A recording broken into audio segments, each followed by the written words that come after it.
Shri Gnansagar online YouTube channel. To get latest video, subscribe on this channel. आज आपण बघणार आहोत की रिफ्रॅक्शन जे आहे एका मीडियम मधून लाईटचा ट्रॅव्हल झाला दुसऱ्या मीडियम मध्ये जाताना रिफ्लेक्टिव्ह इंडेक्स कशा प्रकारे बदलते किंवा रिफ्रॅक्टेड रे कशा प्रकारे चेंजेस दाखवतो ते आपण बघणार आहोत.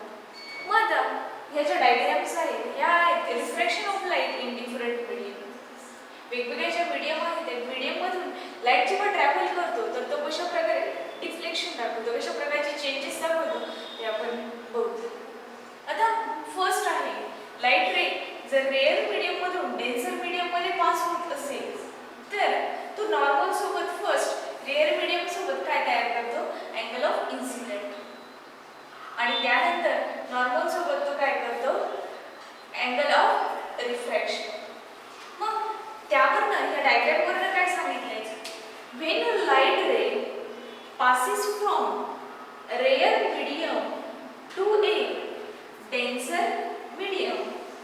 जर लाईट रे रेअर मीडियम मधून डेन्सर मीडियम मध्ये पास होत असेल तर it bends towards the normal. तो जो रे आहे तो नॉर्मलच्या टुवर्ड्स काय होतोय, बेंड होतोय, म्हणजे नॉर्मलच्या जवळ येतोय as compare to incident ray. इथे जर आपण बघितलं अँगल ऑफ इन्सिडेंस हा ग्रेटर असणार आहे as compare to angle of refraction पेक्षा. का तर मग रिफ्रॅक्टेड रे हा नॉर्मलकडे बेंड होतोय म्हणून. हा फिनोमेना केव्हा होतो, जेव्हा तो रेअर मीडियम मधून डेन्सर मीडियम मध्ये येतो तेव्हा. त्यानंतर सेकंड केस मध्ये जर लाईट डेन्सर मीडियम मध्ये इन्सिडेंट होत असेल आणि रेअर मीडियम मध्ये रिफ्रॅक्ट होत असेल तर काय होत आहे बघूया. When a light ray passes from a denser medium to a rare medium, it bends away from the normal. जेव्हा रे डेन्सर मीडियम मधून इन्सिडेंट होऊन रेअर मीडियम मध्ये जातो त्यावेळेस ही तो जो रे आहे तो या नॉर्मल पासून काय होतो, अवे जातो, from the normal, away from the normal. म्हणजेच या केसला angle of incident is less than angle of refraction. तेव्हा त्याला असं पण म्हणू शकतो angle of refraction is greater than angle of incidence when light travel from denser medium to rare medium. Then third condition, when light ray is incident normally at the boundary between two media. दोन मीडियाच्या boundary वरती जर light रे incident झाला, it does not change its direction and hence does not get refracted. जेव्हा तो दोन मीडियाच्या boundary वरती इन्सिडेंट होतो, इन्सिडेंट झाल्यानंतर तो त्याची डायरेक्शन चेंज करत नाही. आणि डायरेक्शन चेंज करत नाही म्हणजे तो रिफ्रॅक्शन दाखवतो का, नाही. अशा प्रकारची तीन फेनोमेना आहे. जसं आपण बघितलं फर्स्ट वन मध्ये जेव्हा तो रेअर टू डेन्सर जातो तेव्हा रिफ्रॅक्टेड रे हे कुठे येतात, towards the bends towards the normal. त्यानंतर denser to rare light ray pass होत आहे त्यावेळेस refracted ray it bends away from the normal. ते नॉर्मल पासून काय होतात, दूरवरती जातात. आणि त्याचप्रमाणे जर इन्सिडेंट रे दोन्ही मीडियमच्या बाउंड्रीवरती जर इन्सिडेंट होत असते तर त्यावेळेस कोणत्याही प्रकारचं रिफ्रॅक्शन आपल्याला दिसत नाही. त्यावेळेस लाईट स्ट्रेट लाईनमध्ये ट्रॅव्हल करते. ट्विंकलिंग ऑफ स्टार म्हणजे ताऱ्यांचं लुकलुकणं. आता हा टॉपिक बघण्याआधी आपण कॅन यू टेल बघूया. Can you tell. First question, have you seen a mirage which is an illusion of appearance of water on a hot road or in a desert. तुम्ही mirage बघितला आहे का, ज्यामध्ये जसं आपण बघितलं पाणी जे असेल हॉट रोडवरचं पाणी किंवा डेझर्टवरती पाणी, तर त्या वॉटरचे जे ॲपिरियन्स असतं त्यामध्ये आपल्याला इल्युशन दिसतं. तर ऑफकोर्स आपण सर्वांनीच मिरेज बघितले आहेत. मग ते मिरेज कशा प्रकारे फॉर्म होतं ते आपण नेक्स्ट पॅरेग्राफमध्ये बघणार आहोत. त्यानंतर second question, Have you seen that objects beyond and above a holy fire appear to be shaking. Why does this happen? आपण जर बघितलं, जेव्हा होळीच्या वेळेस होळी पेटवली जाते त्यावेळेस त्या होळीच्या पाठीमागे आणि त्याचप्रमाणे होळीच्या वरती असणारे जे ऑब्जेक्ट असतात ते आपल्याला शेकिंग होताना म्हणजे हालताना दिसतात. मग नक्की काय घडतं, कशामुळे ते अशा प्रकारे आपल्याला हालताना दिसतात? तर बघूया त्याचा answer. Local atmospheric conditions affect the refraction of light to some extent. Atmospheric condition ज्या आहेत त्या लाईटच्या रिफ्रॅक्शनवरती इफेक्ट करतात. In both the examples above, the air near the hot road or a desert surface and near the holy flames is hot and hence rarer than the air above it. आता वरती आपण जे दोन phenomena बघितले किंवा जे दोन example बघितले, पहिलं आपण बघितलं की हॉट रोड असेल किंवा डेझर्ट असेल, त्याचप्रमाणे सेकंडमध्ये बघितलं होली फ्लेम्स असतील. तिथे त्याच्या नियर जी एअर असते, जवळची जी हवा असते ती कशी असते? हॉट, उष्ण. त्यामुळे तिथे जी मीडियम असते ती काय असते? Rare as compare to remaining air, त्याच्या अबो असलेल्या एअर नुसार. The refractive index of air keep changing as we go to increasing height. जसं आपण अर्थ सरफेसवरनं अपवर्ड डिरेक्शनला जातो म्हणजे हाईट काय होते? इन्क्रीज होते. हाईट इन्क्रीज होते म्हणजेच त्या एअरची रिफ्रॅक्टिव्ह इंडेक्स पण काय होणार आहे? इन्क्रीज होणार आहे. In the first case above, the direction of light rays coming from a distance keeps changing according to laws of refraction. पहिल्या केसमध्ये जर आपण बघितलं, आपल्याला जे मिरेज दिसतंय, मग त्यावेळेस जो लाईट रे असतो त्याच्या डायरेक्शन्स ज्या असतात त्या कंटिन्युअसली चेंज होतात. कशानुसार? तर लॉ ऑफ रिफ्रॅक्शनमुळे. आणि त्यामुळे आपल्याला तिथे काय दिसतो? मिरेज दिसतो. Then next, the light rays coming from a distinct object appear to be coming from the image of the object inside the ground as shown in the figure 6.5. This is called a mirage. आता आपण जर बघितलं, ही G tree आहे, ह्या ट्रीचं observation आपण जर ह्या वॉटरमध्ये केलं, आता हा कोणता सरफेस आहे?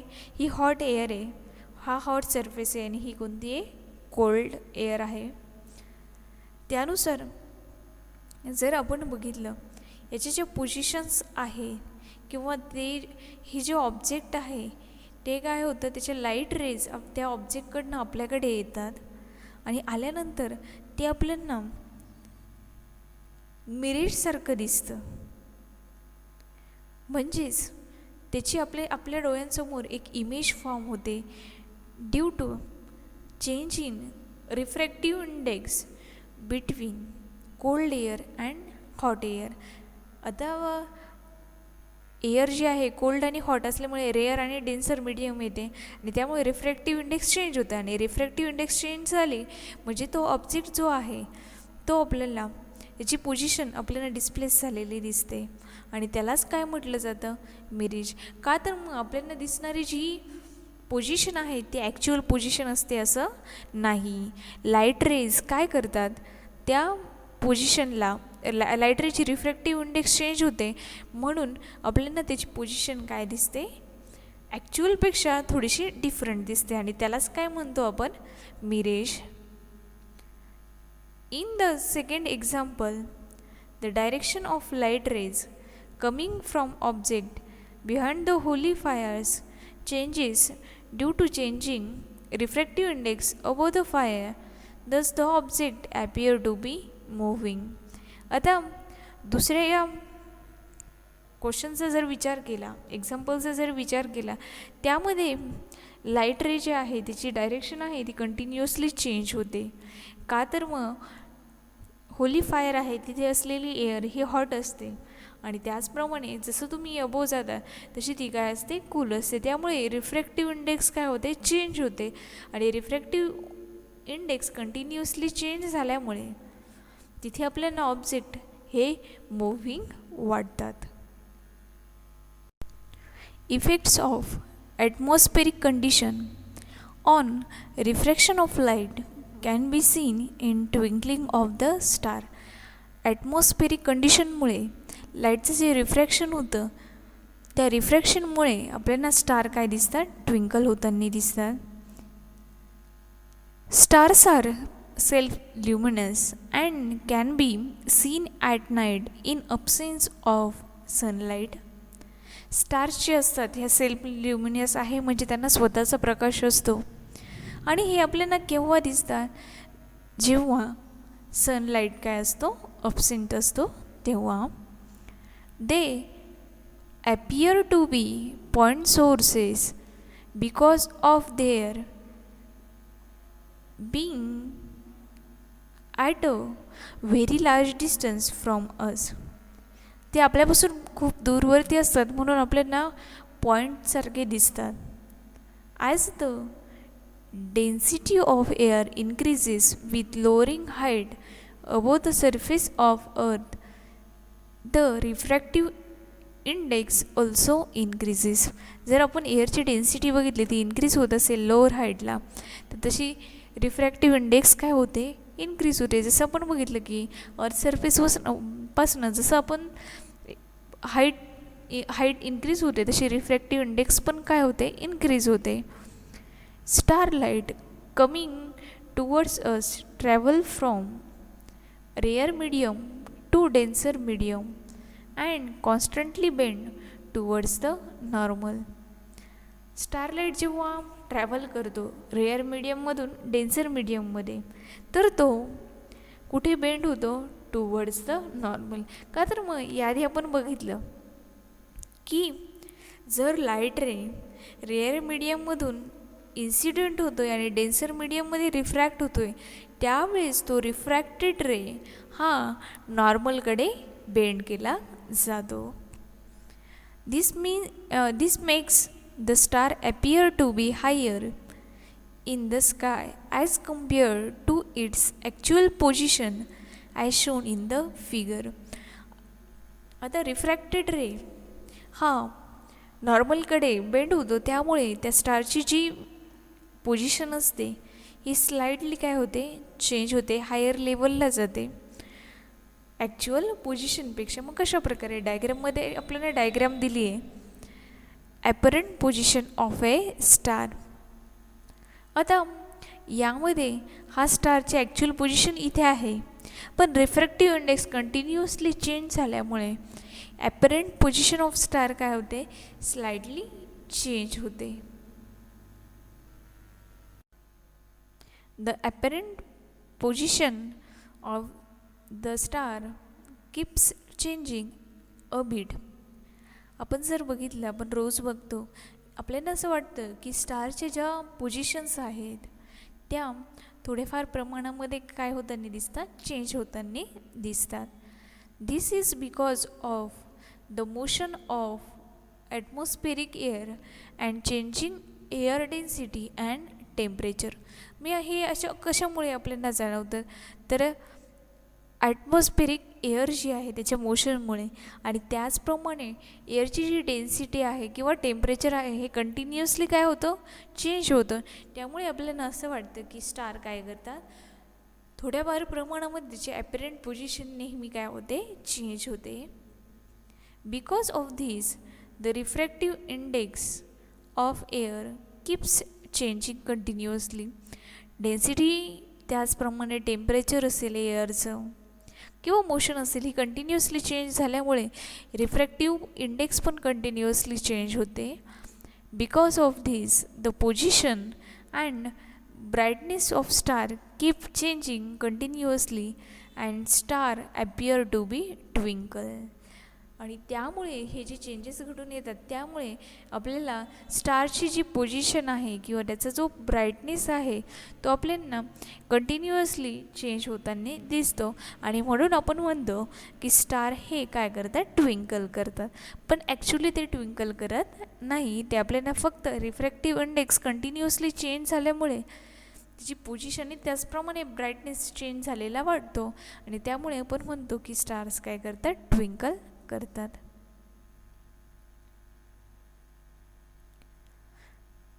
We do not see twinkling of planet.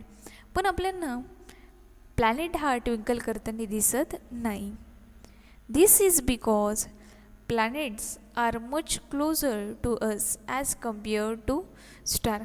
का तर मग स्टारच्या तुलनेने प्लॅनेट हे आपल्याला काय आहे, जवळ आहेत. दे therefore do not appear as point source but appear as a collection of point source. म्हणून ते आपल्याला पॉईंट सोर्ससारखे दिसत नाही, तर पॉईंट सोर्सचं कलेक्शन असल्यासारखे दिसतात. Because of changes in atmospheric refractive index the position as well as brightness of individual point source changes but the average position and total average brightness remains unchanged and planets do not twinkle. इथे जर आपण बघितलं atmospheric refractive index जी आहे ती change होते. का तर मग त्या स्टारची जी पोझिशन आहे किंवा ब्राईटनेस आहे इंडिव्हिज्युअल पॉईंट सोर्सचा तो चेंज झालेला दिसतो. पण ॲव्हरेज पोझिशन जी असेल किंवा त्याचा जो ब्राईटनेस असेल तो चेंज होत नाही. त्यामुळे आपल्याला प्लॅनेट ट्विंकल करताना दिसत नाही. By sunrise we mean the appearance of sun above the horizon. जेव्हा सनराईज होतं त्यावेळेस सूर्य उगवतो त्यावेळेस आपल्याला त्याची जी पोझिशन आहे ही हॉरिझॉनच्या अबोव दिसते. But when the sun is somewhat below the horizon its light rays are able to reach us along a curved path due to their refraction through the Earth's atmosphere as shown in the figure 6.7. त्यांनी इथे काय सांगितलं की जेव्हा सूर्य उगवतो त्यावेळेस तो आपल्याला हॉरिझॉनच्या वरती आलेला दिसतो, पण ॲक्च्युअलमध्ये तो हॉरिझॉनच्या कुठे असतो, बिलो. मग तो हॉरिझॉनच्या अबो कशामुळे दिसतो, तर त्याचे जे लाईट रेज असतात ते काय करतात, त्या हॉरिझॉनच्या अबो येतात आणि कर्व पाथ तयार करतात. कशामुळे, तर रिफ्रॅक्शनमुळे. अर्थचं जे ॲटमॉस्फिअर आहे त्या ॲटमॉस्फिअरमध्ये त्या लाईट रेचे रिफ्रॅक्शन होऊन कर्व पाथ तयार होतो. त्यामुळे सनराईज होण्याच्या आधीच आपल्याला सूर्य उगवलेला दिसतो. मग आता ते आपल्याला फिगरमध्ये दाखवलेलं आहे. इथे जर बघितलं आपण तर ही रिअल पोझिशन आहे सनची at the time of sunrise.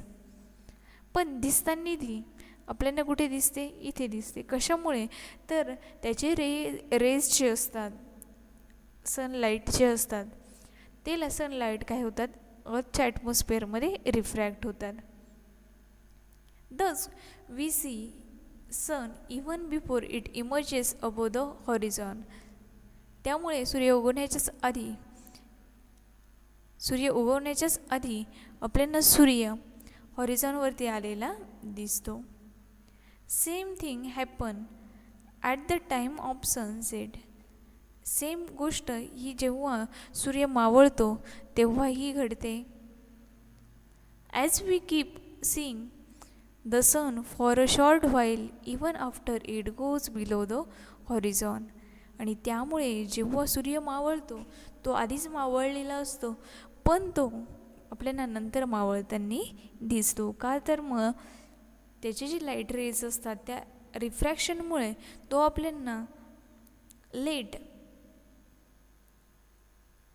Sunset होताना दिसतो. का तर मग रिफ्रॅक्शनमुळे.